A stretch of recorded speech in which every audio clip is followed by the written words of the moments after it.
आज की क्लास में कक्षा 10th का विज्ञान में हम लोग उत्तल लेंस द्वारा प्रतिबिंब निर्माण टॉपिक पढ़ेंगे। ठीक है, तो देखिए कल की क्लास में जो टॉपिक करे थे उसमें एक जो है छूट गया था, जो है अपने पास में किसी लेंस द्वारा विभिन्न दिशाओं से आपतित प्रकाश किरणों का अपवर्तन। तो इसको देख लेते हैं तो हम लोग आ जाएंगे उत्तल लेंस द्वारा प्रतिबिंब निर्माण।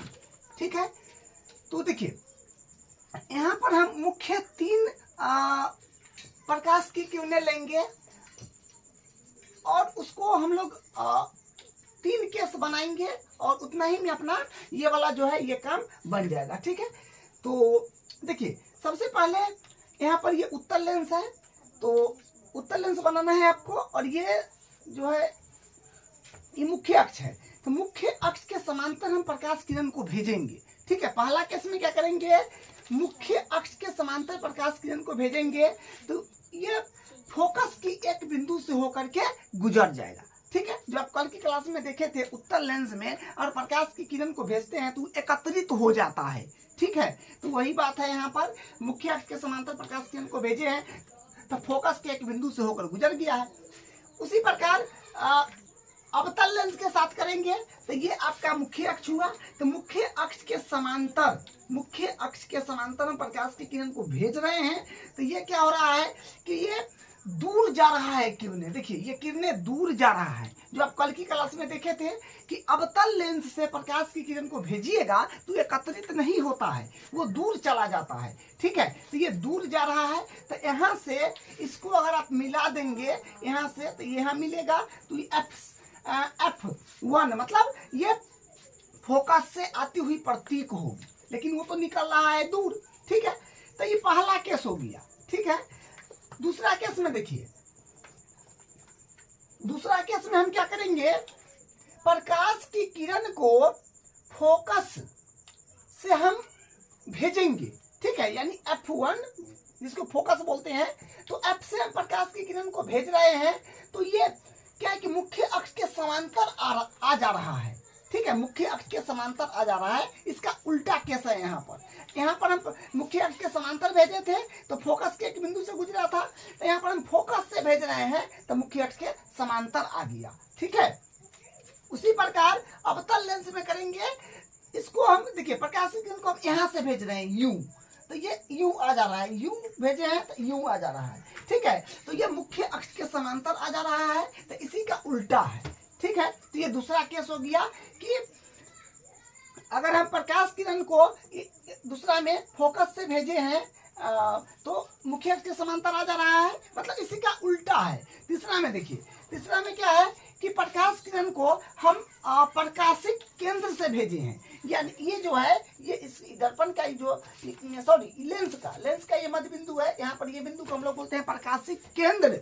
तो प्रकाशिक केंद्र से हम प्रकाश को भेजेंगे ना, इधर उधर थोड़ा भी नहीं मुड़ेगा, एकदम यूं सीधा निकल जाएगा। ठीक है, एकदम सीधा निकल जाएगा। प्रकाशिक केंद्र से अगर प्रकाश की किरण को भेजिएगा तो सीधा वो निकल जाता है। उसी प्रकार अवतल लेंस में देखिए ये प्रकाशिक केंद्र है, यहाँ से प्रकाश की किरण को भेजे हैं तो ये एकदम सीधा निकल गया है।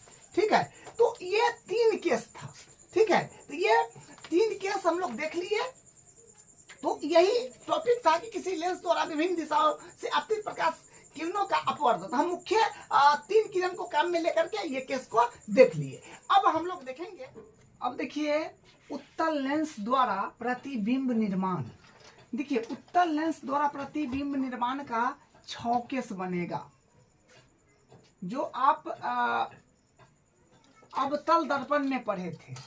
ठीक है, तो इसमें जो है उत्तल लेंस द्वारा प्रतिबिंब निर्माण में इसमें भी 6 केस बनेगा। तो देखिए पहला केस क्या है, देखिए आपको हम सबसे पहले बताते हैं कि जो है उत्तल लेंस कैसे बनाना है। आपको देखिए सबसे पहले आपको क्या करना है, देखिए बनाने का बेस्ट तरीका क्या है, जैसे 2 गोला होगा, क्योंकि 2 गोला का कटा हुआ भाग है कहीं ना कहीं, जो आपको बताए हैं कल, कुछ इस प्रकार से ये है। ठीक है, और यहाँ से इसको मिटा दीजिए, मतलब उस ढंग से आपको बनाना है, यहाँ से ही मिटा दीजिए और इधर से भी ये मिटा दीजिए। ठीक है, ये आपका जो है ये बन गया आपका उत्तल दर्पण, सॉरी उत्तल लेंस। ये जो है ये बन गया उत्तल लेंस। तो ये गोला का केंद्र बिंदु और ये गोला का केंद्र बिंदु से एक लाइन खींचिए, इसी को बोलते हैं प्रिंसिपल एक्सिस यानी मुख्य अक्ष। ठीक है, इसको हम लोग बोलते हैं सी और इसको भी बोलते हैं सी, लेकिन एगो के C1 बोल देते हैं, एगो के C2 बोल देते हैं। ठीक है, और यहाँ पर जो होता है ये इसका मध्य बिंदु मुख्य अक्ष पर ई दर्पण का मध्य बिंदु, इसको O बोलते हैं, जो होता है प्रकाशिक केंद्र। ठीक है, और यहाँ पर होता है एक, ई दोनों के बीच में एकदम ये होता है आपका F फोकस दूरी, जिसको F1 बोलेंगे। और C1 को ही हम लोग, मतलब ये C1 है ना केंद्र, इसको FA के तुलना में लिखेंगे, फोकस के ही तुलना में, तो इतना के तो दुगुना ही है, तो ये हो जाएगा 2 टाइम F1। सेम उसी प्रकार यहाँ पर ई दोनों के बीच में एक होता है F फोकस दूरी, लेकिन इधर 2 से रिप्रेजेंट करेंगे। ठीक है, और ये जो है C2, तो C2 के हम लोग बोलेंगे C2 को 2 टाइम F2, क्योंकि ये इतना जो है ये इतना के दुगुना है। ठीक है, तो C2 को F के रिस्पेक्ट में, मतलब फोकस दूरी के रिस्पेक्ट में 2 टाइम बोला जाएगा। ठीक है, लेकिन ये बात हमेशा याद रखिएगा, इधर F1 मतलब F1 के रूप में इधर लेना है, और इधर F के 2 के रूप में 2 लिख करके लेना है, क्योंकि सब चीज तो दो को है। तो इधर F1 और F1 से क्या है, वक्रता केंद्र है, तो वक्रता केंद्र के फोकस दूरी के तुलना में लिखेंगे तो F के दुगुना होगा, लेकिन F1 है क्योंकि इधर 1 से रिप्रेजेंट करना है, इधर 2 से करना है, क्योंकि वैज्ञानिक इसी को फिक्स कर ले है।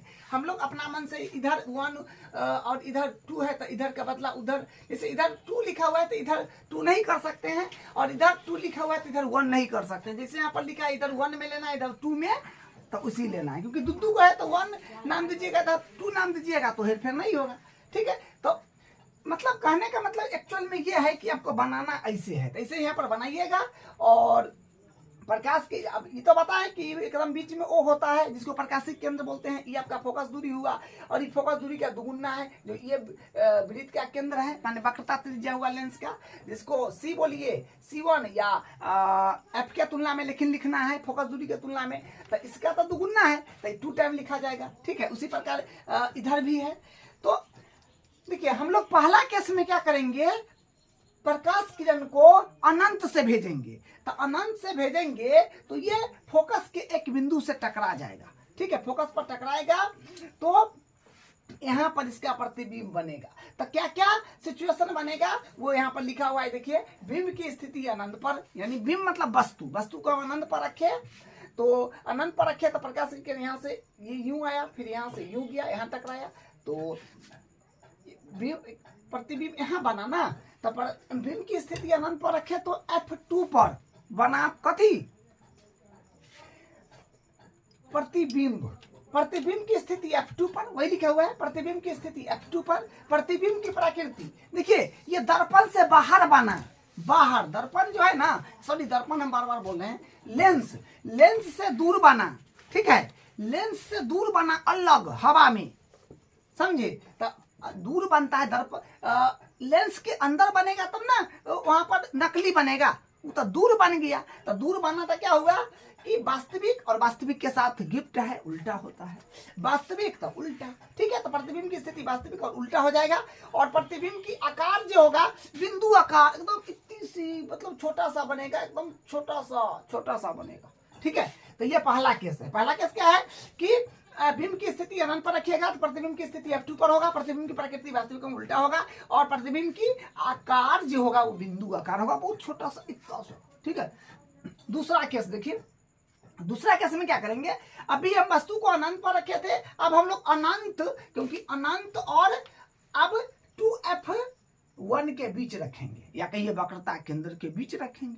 ठीक है, या 2F1 बोलिए ना, 2F1 और अनंत के बीच में रखेंगे। तो फिर प्रकाश किरण को मुख्य अक्ष के समांतर भेज दिए, और यहाँ पर भी अनंत पर वस्तु रखिएगा तो प्रकाश किरण, अनंत से अगर प्रकाश आता है ना तो समांतर ही आएगा, मुख्य अक्ष के समांतर ही आएगा। ठीक है, तो यहाँ पर वस्तु को हम रखे अनंत और 2F के बीच, तो प्रकाश किरण मुख्य अक्ष के समांतर आ रहा है। तो देखिए यहाँ से एक किरण यू F2 से टकराया और एक किरण को फिर भेजे हम O से मतलब प्रकाशिक केंद्र से। तो देखिए दोनों यहाँ टकराया, जहां पर दोनों किरण टकराएगा वही ना प्रतिबिंब बनेगा। यहाँ प्रतिबिंब बना है तो ये प्रतिबिंब है। तो कहने का मतलब इसका देखिए क्या क्या लिखा हुआ है, जो कि है वो लिखा हुआ है बिंब की स्थिति अनंत व 2f के मध्य है।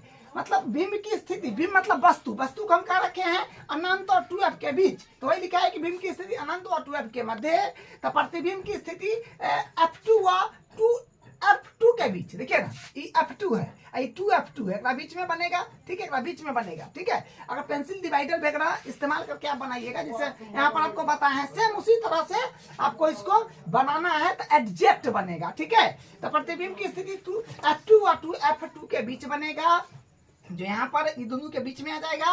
और प्रतिबिंब की प्रकृति हो जाएगा वास्तविक एवं उल्टा। वास्तविक एवं उल्टा मतलब वो जो है ना लेंस में नहीं बनता है, वो आपको बाहर बन रहा है लेंस से हट के हवा में।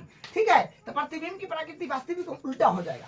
और प्रतिबिंब का आकार एकदम बिंदु से छोटा होगा, सॉरी बिंब से छोटा, सॉरी प्रतिबिंब की जो आकार होगा बिंब से छोटा होएगा, बिंब से छोटा होएगा। ये थोड़ा बड़ा होगा, ये थोड़ा छोटा होगा, लेकिन यहाँ पर थोड़ा सा दोनों लगता है बराबर लगभग होगा, लेकिन ये छोटा बनेगा। ठीक है, तो प्रतिबिंब की आकार बिंब से छोटा बनेगा। तो दूसरा केस क्या है, बिंब की स्थिति अनंत व 2f के भी मध्य रखेंगे।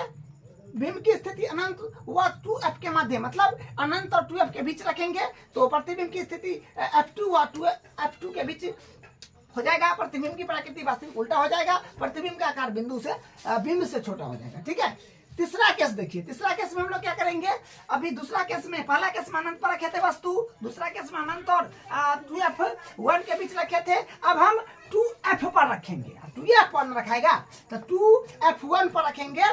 ठीक है, तो 2f1 पर जब रखेंगे वस्तु को तो फिर यहाँ से प्रकाश किरण को भेजेंगे, एक प्रकाश को भेजेंगे मुख्य के समांतर, तो ये F से टकराएगा। और उसके बाद एक प्रकाश किरण को हम भेजेंगे और प्रकाशिक क्या केंद्र से, प्रकाशिक केंद्र से। तो देखिए यहाँ पर बनेगा, तो मतलब F2 से F2, तो बिंब की स्थिति जो होगा ये 2f2 पर बनेगा। ठीक है, तो देखिए क्या सिचुएशन, जो वस्तु को हम 2f1 पर रखे तो क्या हुआ, बिंब की स्थिति 2f1 पर बनेगा, यहाँ पर बनेगा। ठीक है, और प्रतिबिंब की स्थिति 2f2 पर, प्रतिबिंब की स्थिति जो होगा 2f2 पर होगा। मतलब बिंब की स्थिति जो है, बिंब को हम रखे 2f1 पर तो प्रतिबिंब की स्थिति यहाँ पर बनेगा, ये है। ठीक है, जो 2f2 पर हो जाएगा। और प्रतिबिंब की प्रकृति, प्रतिबिंब की प्रकृति जो होगा वास्तविक और उल्टा होगा। वास्तविक का मतलब वो लेंस में नहीं बनेगा, वो दूर बनेगा, लेंस से हट के वायु में। तो ये हो जाएगा वास्तविक और उल्टा हो जाएगा। ठीक है, प्रतिबिंब का आकार होगा बिंदु के बिंब के बराबर होगा। ठीक है, प्रतिबिंब का आकार ये बिंब के बराबर होगा। ठीक है, तो तीसरा केस क्या है कि वस्तु को यानी बिंब को हम 2f1 पर रखेंगे तो बिंब की स्थिति 2f1 पर बनेगा, प्रतिबिंब की स्थिति 2f2 पर बनेगा। और प्रतिबिंब की प्रकृति वास्तविक और उल्टा होगा और प्रतिबिंब का आकार बिंब के। अब चौथा केस देखिए, चौथा केस में हम क्या करेंगे, तीसरा केस में क्या था कि हम वस्तु को यानी बिंब को 2f1 पर रखे थे। अब चौथा केस में वस्तु को 2f1 और f के बीच रखेंगे। ठीक है, 2f1 और f के बीच वस्तु को रखेंगे तो क्या होगा, आप देखिए प्रकाशीय किरण मुख्य के समांतर भेजेंगे, ये भी f से ही टकराएगा, F2 से। और फिर एक प्रकाशीय किरण को भेजना है O से, यानी प्रकाशिक केंद्र से भेजना है। तो प्रतिबिंब की स्थिति हो जाएगा 2f1 व f1 के बीच। मतलब प्रतिबिंब की स्थिति 2f1 व f1 के बीच हो जाएगा। 2f1 और f1 के बीच जो है ये बिंब की स्थिति है। ठीक है, तो प्रतिबिंब की स्थिति जो हो जाएगा ये 2f2 से परे होगा। मतलब प्रतिबिंब जो बनेगा ना, प्रतिबिंब बनेगा ये 2f2 से परे बनेगा, मतलब दूर बनेगा। ठीक है, और उसके बाद देखिए प्रतिबिंब की प्रकृति जो होगा वास्तविक एवं उल्टा होगा।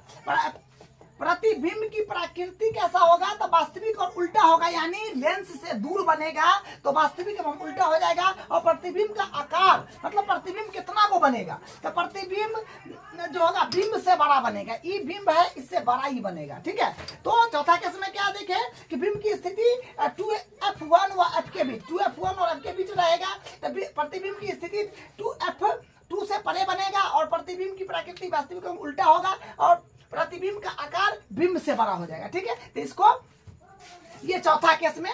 पांचवा केस में क्या करेंगे, पांचवा केस में आप देखिए क्या करेंगे। पांचवा केस में चौथा केस में 2F1 और F के बीच वस्तु था। ठीक है, अब पांचवा केस में हम लोग F1 पर वस्तु को रखेंगे, क्योंकि अब तो F1 पर ना वस्तु रखना है, तो F1 पर वस्तु रखेंगे। तो फिर यहाँ से एक मुख्य अक्ष के समांतर प्रकाश केंद्र को भेजेंगे और एक प्रकाशिक केंद्र से भेजेंगे, यानी O से भेजेंगे। ठीक है, तो देखिए वस्तु का जो है ये वस्तु है, इसका प्रतिबिंब जो बनेगा ये देखिए ये अनंत पर बनेगा। ठीक है, क्योंकि ये जो है कहीं लाइन कटिए नहीं रही। अनंत का मतलब कहीं ना कहीं धरती खत्म हुआ होगा ना, पृथ्वी खत्म हुआ होगा, वहां पर बनेगा, वहां पर टकराएगा, फिर वापिस आएगा, कहाँ बनेगा, उसको हम लोग अनंत बोलते हैं। ठीक है, तो बिंब की स्थिति हो जाएगा F1 पर, मैंने बिंब की स्थिति, बिंब मैंने वस्तु को हम अनंत पर रखे हुए हैं। ठीक है, तो बिंब की स्थिति F1 पर हो जाएगा। उसका प्रतिबिंब की स्थिति अनंत पर, तो प्रतिबिंब देखिए जब बिंब की स्थिति मतलब जब वस्तु को आप रखिएगा F1 पर, तो इसका प्रतिबिंब बनेगा ये अनंत पर बनेगा, तो प्रतिबिंब की स्थिति अनंत पर हो जाएगा और प्रतिबिंब की प्रकृति वास्तविक और उल्टा हो जाएगा। प्रतिबिंब की प्रकृति जो है ये वास्तविक और उल्टा हो जाएगा, क्योंकि वास्तविक उल्टा कब होता है, जब लेंस से दूर बनेगा। ठीक है, प्रतिबिंब का आकार बहुत बड़ा होगा, प्रतिबिंब का आकार बहुत बड़ा होगा, क्योंकि तो अनंत पर मिलेगा, तो अनंत तो बहुत होता है। ठीक है, तो पांचवा के समय क्या देखें, वस्तु को F1 पर रखेंगे, तो वही है कि बिंब की स्थिति F1 पर, तो प्रतिबिंब की स्थिति अनंत पर, प्रतिबिंब की प्रकृति वास्तविक और उल्टा होगा, प्रतिबिंब का आकार बहुत बड़ा होगा। ठीक है, तो ये बात हुआ आपका पांचवा केस का। ठीक है, अब लास्ट केस है जो अपने पास में ही छठा केस हो जाएगा। ठीक है, ये हो जाएगा छठा केस,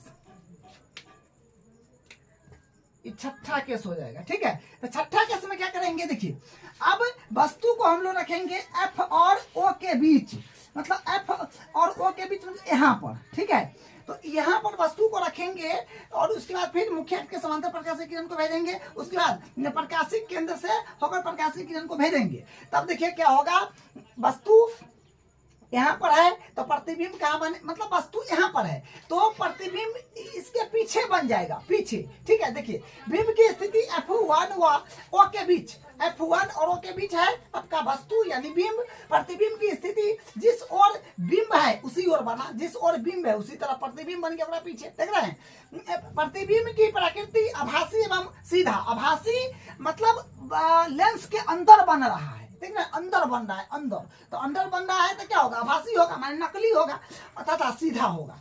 आभासी के साथ हमेशा सीधा होता है। ठीक है, आभासी मतलब नकली। प्रतिबिंब का आकार जो होगा बड़ा होगा, प्रतिबिंब का आकार बड़ा बनेगा। ठीक है, तो छठा केस क्या देख लीजिए फिर से एक बार, वस्तु को हम लोग रखेंगे F व O के बीच।